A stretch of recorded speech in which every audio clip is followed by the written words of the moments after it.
Those who read newspapers and watch television and listen to the radio are given no real sense of the scale of the bloodshed among ordinary Iraqis.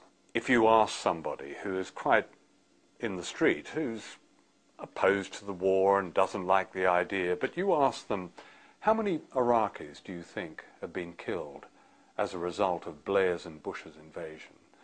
They may say a few thousand, they may not know.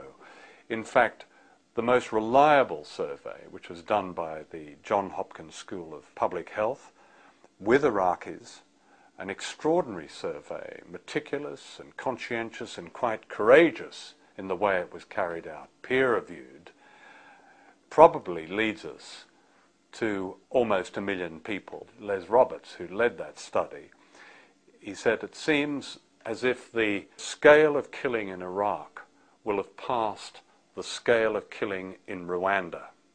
Statistically, the majority of terrorism is our terrorism. It is state terrorism. There's no question about that. And the greatest victims of terrorism are Muslims.